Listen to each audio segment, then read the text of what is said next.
अवधूत चिंतन श्री गुरुदेव दत्त. नमस्कार मित्रांनो, श्री स्वामी समर्थ. मित्रांनो, श्रावण महिना हा भगवान शिव, श्री दत्त गुरु विविध धार्मिक साधना करण्यासाठी अत्यंत पवित्र मानला जातो.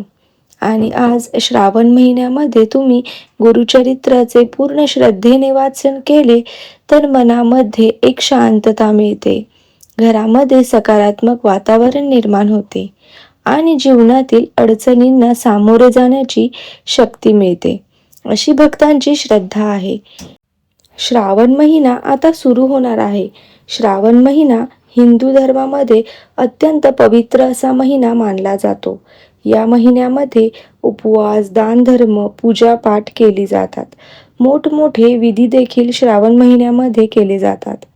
श्रद्धा आणि स्वच्छ मन ठेवा. आपण गुरुचरित्राचा अध्यायाचे वाचन करायचे आहे. त्याचे फळ आपल्याला नक्की मिळेल. आजच्या या व्हिडिओमध्ये आपण जाणून घेऊया कोणता अध्याय आहे की आपण संपूर्ण श्रावण महिना या अध्यायाचे वाचन करू शकतो. तर हा अध्याय वाचल्याने जीवनामध्ये सर्व प्रश्न सुटतात आणि घरामध्ये सुख समृद्धी येते. स्वामी प्रसन्न होतात, गुरुदेव प्रसन्न होतात. मित्रांनो, तुम्ही सुद्धा श्रावण महिन्यामध्ये हा अध्याय वाचू शकता. तर हा अध्याय आहे गुरुचरित्राचा 21वा अध्याय.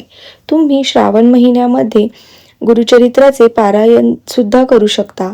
जर तुम्हाला 21 दिवसांचे पारायण करणे शक्य नसेल तर तुम्ही 21वा अध्याय गुरुचरित्राचा वाचू शकता. त्याने तुमचे सर्व प्रश्न सुटतील, अशक्य गोष्टी स्वामी शक्य करून आणतील. तर तुम्हाला ही माहिती कशी वाटली मला कमेंट करून नक्की कळवा आणि अशाच आध्यात्मिक माहितीसाठी माझ्या चॅनलला सबस्क्राईब करा. श्री स्वामी समर्थ.